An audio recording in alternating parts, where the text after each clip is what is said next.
am Ben's co-best man for this wonderful celebration, along with Ollie, who is sitting over there, who I think most of you actually do. Ben, thank you very much for appointing me as a best man. I am honoured and very proud to do so. Firstly, I would like to point out how amazing everyone is looking today. Friends and family all scrub up pretty well. The groom, well, not too bad. Bridesmaids, sporadically dispersed around here, are looking gorgeous.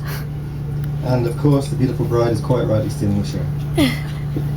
Secondly, I would like to thank everyone that has made this day so special with all the help they have given in many different ways. You know who you are. And I'll carry on.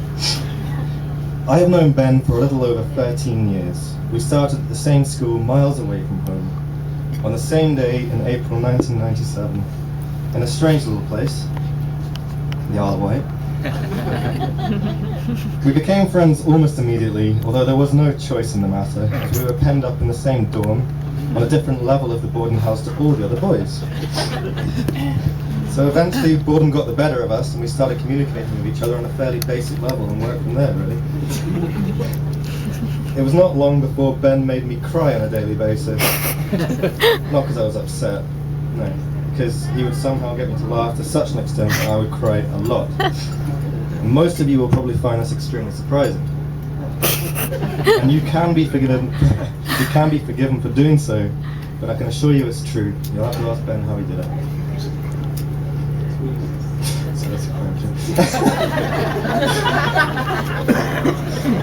In the time we have known each other, we've had some pretty fun times, including bunking off school to go to the beach, running away from the police. But I said about that for now. Okay. Trips around the world, and of course the obligatory yet unsuccessful courting of women. Until now. For a full uncensored list of what really happened to us in days gone by, you will find me propping up at the bar later on. In the meantime, I'd like to share a short story with you which may illustrate the sort of character Ben actually is. Back in 2002, I was studying at Glasgow Uni and had flown down to visit friends and family on the Isle of Wight. It came to the end of my visit and Ben, typical of his generosity, had offered to give me a lift to Bournemouth Airport from where I was flying to Glasgow. We set off in good time, but as is inevitable, whenever you have a deadline to be anywhere, we hit gridlock, and I mean gridlock. We were still about 12 miles away from the airport when we saw my plane fly over us, way into the distance. After we'd finished laughing, Ben turned to me and said, "Well, I'll just have to give you a lift to Glasgow then." Sure enough, he drove me all the way up to Scotland there and then, cancelling his immediate plans to make himself available. Despite running out of petrol twice,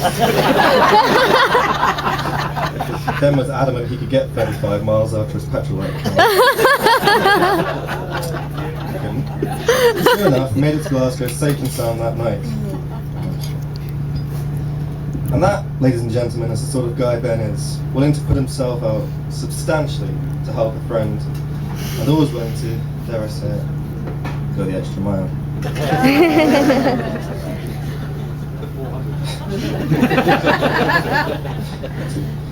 I would now like to show you the other side of Ben, in order to make a complete picture of this guy. Because like any human being, Ben is no angel.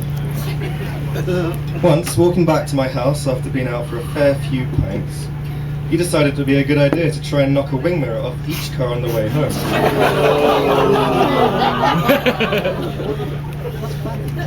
When I say try, ladies and gentlemen, I mean it in the most literal sense.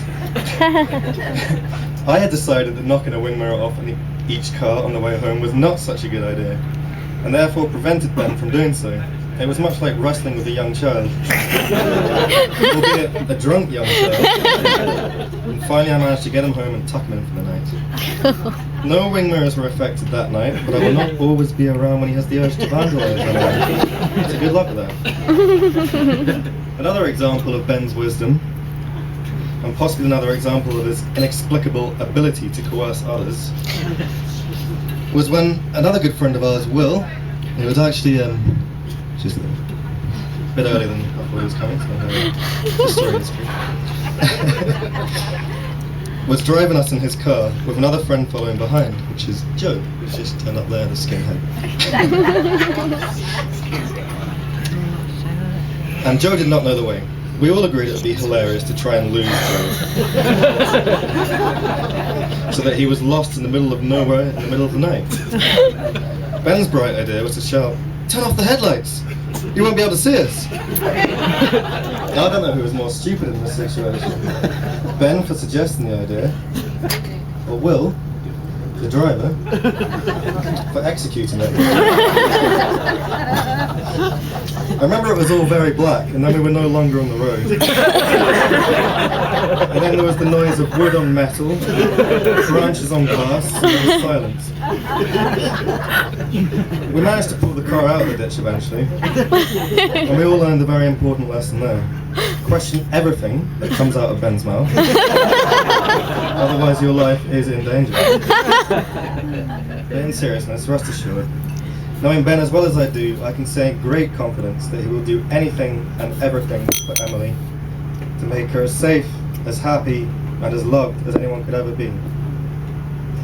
Years ago when he first told me about his new girlfriend Emily, and until just last night when he was talking about her, there is no denying the fact that he speaks about her in a way that shows he is absolutely in love. And judging by the fact we are all here today, that special bond is reciprocated by Emily. Ladies and gentlemen, please join me in raising our glasses to toast the future happiness of a perfectly matched couple. To Ben and Emily. To Ben and Emily.